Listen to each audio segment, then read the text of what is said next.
Here's a story of lovely ladies who were swimming for very lovely peach teas. All of them had brains of steel, like your Nevada, the youngest one in curls.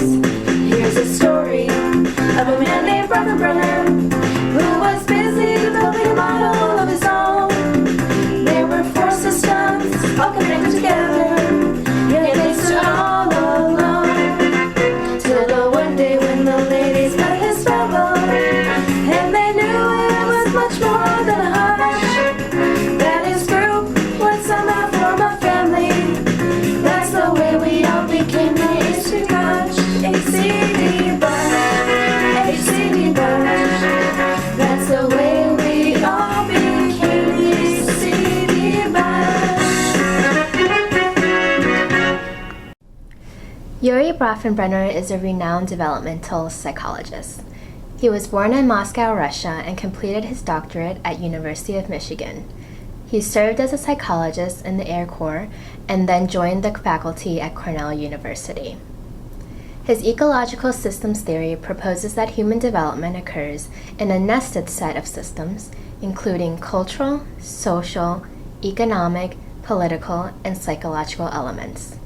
The entire ecological system is composed of subsystems that interact with one another that can support or stifle optimal development.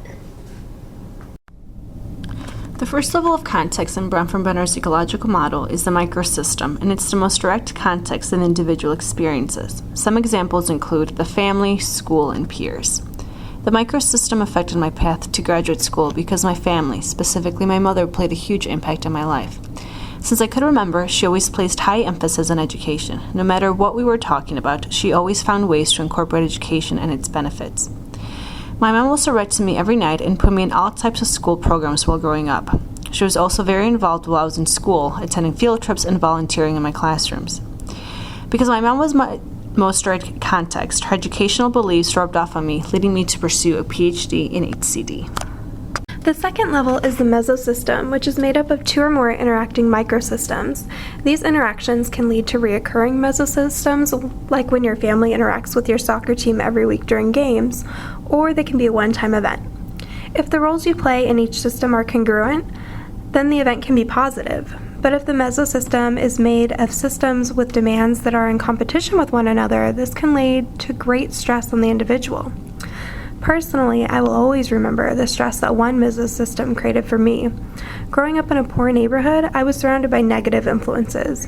Knowing this, my mom allowed me to throw a Halloween party at our house my first year in junior high. With my family, I was respectful and obedient, but with my friends, there was pressure to be cool, and that did not always include being respectful to my family.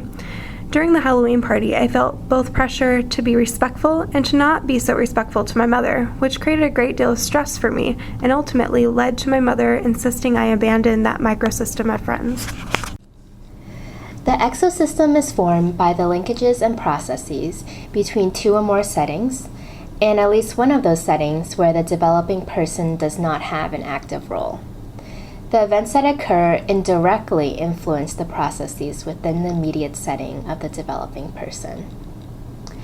So, as an example of the exosystem, my mom raised me as a single mother, recently immigrated from China. We were lucky in that our community had a supportive immigrant community and single mother network.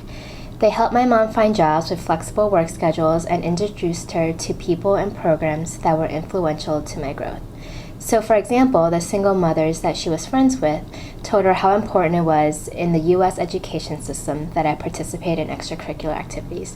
Through this, my mother actively encouraged me to attend events in the community that fostered skills and interests that led me to pursuing a graduate career. The macro system is the final layer in the ecological map, and it relates to the settings in which individuals live and the attitudes and ideologies of the culture that are passed on from generation to generation. One's macro system can be defined by their gender, time period they were born, religion, and socioeconomic status, among other aspects of one's culture.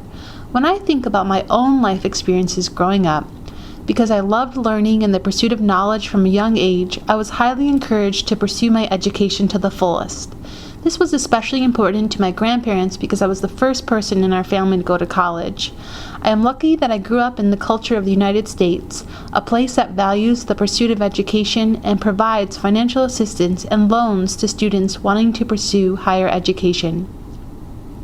Now, as a graduate student, I am especially grateful to the Department of Human and Community Development that has provided me with the opportunity to pursue a doctoral degree through the financial assistance of fellowships and assistantships. Without the help of these different influences from my macro system, I would not be here today pursuing my PhD. The way we all became the